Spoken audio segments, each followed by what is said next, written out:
Hello, welcome to Pep learning. അങ്ങനെ CUET UG entrance examination പൂർത്തിയായിട്ടുണ്ട്.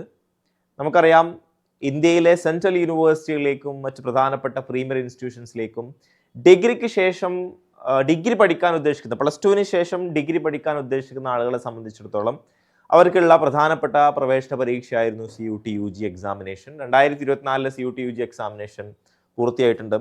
കഴിഞ്ഞ വർഷത്തിൽ നിന്ന് വ്യത്യസ്തമായി ഈ വർഷം paper pen examination, OMR examination, അതുപോലെ തന്നെ കമ്പ്യൂട്ടർ ബേസ്ഡ് ടെസ്റ്റ് രണ്ടും കൂടിയുള്ള ഒരു ഹൈബ്രിഡ് മോഡൽ ഓഫ് എക്സാമിനേഷൻ ആണ് നടന്നിട്ടുണ്ടായിരുന്നത്. അതുകൊണ്ട് തന്നെ ഇതുമായി ബന്ധപ്പെട്ടുള്ള update CUET national testing agency പറഞ്ഞിട്ടുണ്ടായിരുന്നു. എന്തൊക്കെയാണ് അതുമായി ബന്ധപ്പെട്ട് NTA ചെയ്തിട്ടുള്ളത്, ആളുകൾക്കൊക്കെ നന്ദി പറഞ്ഞുകൊണ്ടുള്ള സംഗതികളൊക്കെ റിലീസ് ചെയ്തിട്ടുണ്ടായിരുന്നു. ഇനി എന്താണ് അടുത്ത സ്റ്റെപ്പ്, ഇതിനെ കുറിച്ചാണ് നമ്മൾ ഇനി സംസാരിക്കാൻ വേണ്ടി പോകുന്നത്. അപ്പോൾ എക്സാമിനേഷൻ കണ്ടക്ട് ചെയ്യുക എന്നുള്ളത് മാത്രമാണ് നാഷണൽ ടെസ്റ്റിംഗ് ഏജൻസിയുടെ ഉത്തരവാദിത്വം. നാഷണൽ ടെസ്റ്റിംഗ് ഏജൻസി വളരെ ഭംഗിയായി ഈ പറയുന്ന എക്സാമിനേഷൻ കണ്ടക്ട് ചെയ്യുകയും ഇനി അതിൻ്റെ റിസൾട്ട് പബ്ലിക്കേഷന് മുമ്പ് ആദ്യമായിട്ട് നിങ്ങളുടെ ആൻസർ കീ പബ്ലിഷ് ചെയ്യും. അത് ചലഞ്ച് ചെയ്യാനുള്ള ഓപ്ഷൻ ഉണ്ടാവും. ചലഞ്ച് ചെയ്തതിന് ശേഷം പിന്നീട് ഫൈനൽ ആൻസർ കീ പബ്ലിഷ് ചെയ്യും. അതിനുശേഷം റിസൾട്ട് പബ്ലിഷ് ചെയ്യും. റിസൾട്ട് പബ്ലിഷ് ചെയ്തതിന് ശേഷമാണ് പ്രധാനപ്പെട്ട നടപടിക്രമങ്ങൾ ആരംഭിക്കുന്നത് എന്നുള്ളതാണ് നമ്മൾ മനസ്സിലാക്കേണ്ടത്. അപ്പോൾ ഇതിന് ഫസ്റ്റ് സ്റ്റെപ്പ്, ഇനിയിൽ റിസൾട്ട് പ്രഖ്യാപിച്ചതിന് ശേഷം എന്തായിരിക്കും ഫസ്റ്റ് സ്റ്റെപ്പ് എന്ന് ചോദിച്ചു കഴിഞ്ഞാൽ, യൂണിവേഴ്സിറ്റികൾ അഡ്മിഷന് വേണ്ടിയിട്ട് വിളിക്കും.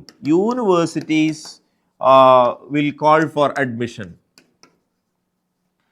യൂണിവേഴ്സിറ്റീസ് അഡ്മിഷന് വേണ്ടി വിളിക്കുന്നതാണ്. ഇതിലിപ്പോൾ ഡൽഹി യൂണിവേഴ്സിറ്റി ഓൾറെഡി അവരുടെ CSAS അഡ്മിഷൻ പോർട്ടൽ ഓപ്പൺ ആക്കിയിട്ടുണ്ട്. കോമൺ സീറ്റ് അലോക്കേഷൻ സിസ്റ്റം അവരുടെ CSAS പോർട്ടൽ ഓപ്പൺ ആക്കിയിട്ടുണ്ട്. ഡൽഹി യൂണിവേഴ്സിറ്റി നമുക്കറിയാം, ഇന്ത്യയിൽ തന്നെ ഡിഗ്രി പഠനത്തിന് ഏറ്റവും മികച്ച കോളേജുകളുള്ള 90-ലധികം കോളേജുകളും 70,000-ലധികം സീറ്റുകളും പ്രൊവൈഡ് ചെയ്യുന്ന ഒരു യൂണിവേഴ്സിറ്റിയാണ് ഡൽഹി യൂണിവേഴ്സിറ്റി. ഡൽഹി യൂണിവേഴ്സിറ്റിയിലേക്കുള്ള CSAS പോർട്ടൽ വഴിയാണ് പ്രത്യേകമായിട്ട് അപേക്ഷ സമർപ്പിക്കേണ്ടത്. അപ്പോൾ CUET UG എക്സാമിനേഷൻ എഴുതി എന്നതുകൊണ്ട് മാത്രം നിങ്ങൾക്ക് എന്ത് ചെയ്യാൻ കഴിയില്ല, നിങ്ങൾക്ക് അഡ്മിഷൻ കിട്ടുക എന്നില്ല. ഇനി യൂണിവേഴ്സിറ്റികൾ അവരുടെ അഡ്മിഷന് വേണ്ടി വിളിക്കും. അപ്പോൾ ഓരോ യൂണിവേഴ്സിറ്റികളും അഡ്മിഷന് വിളിക്കുന്ന സമയത്ത് നമ്മൾ അപ്ലൈ ചെയ്യണം. ഉദാഹരണത്തിന് ഡൽഹി യൂണിവേഴ്സിറ്റി വിളിച്ചു, JNU വിളിക്കുന്നതാണ്, ഹൈദരാബാദ് യൂണിവേഴ്സിറ്റി വിളിക്കുന്നതാണ്, IFLU വിളിക്കുന്നതാണ്, BHU വിളിക്കുന്നതാണ്. ഇങ്ങനെ നമ്മൾ സെൻട്രൽ യൂണിവേഴ്സിറ്റികളിലേക്ക് അഡ്മിഷൻ ഉദ്ദേശിച്ചുകൊണ്ട് CUET UG എക്സാമിനേഷൻ എഴുതുമ്പോൾ ഏതൊക്കെ സബ്ജക്റ്റ് ഏതൊക്കെ യൂണിവേഴ്സിറ്റിയിലാണോ കൊടുത്തത് ആ യൂണിവേഴ്സിറ്റികളെല്ലാം അവരുടെ അപ്ലിക്കേഷന് വേണ്ടി വിളിക്കുന്നതാണ്.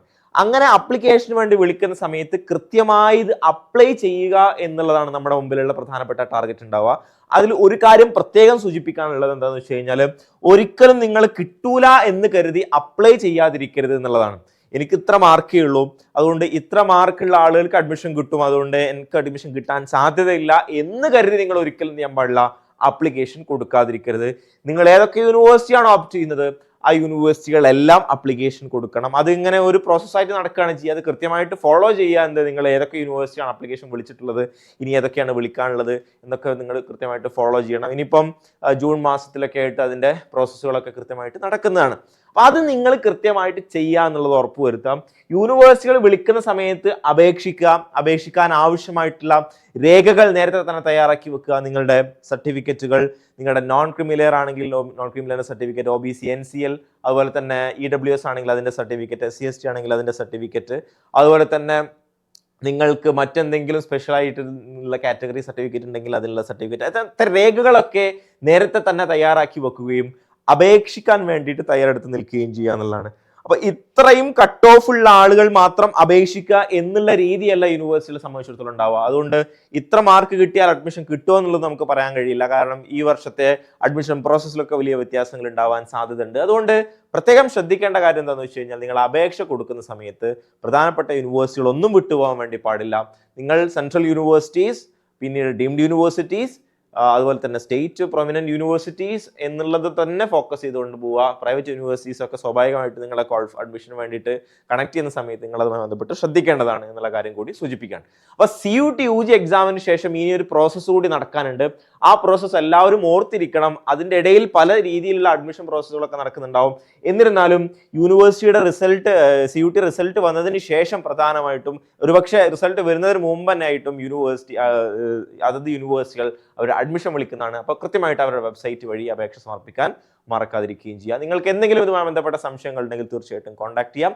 Wish you all the best. Thank you.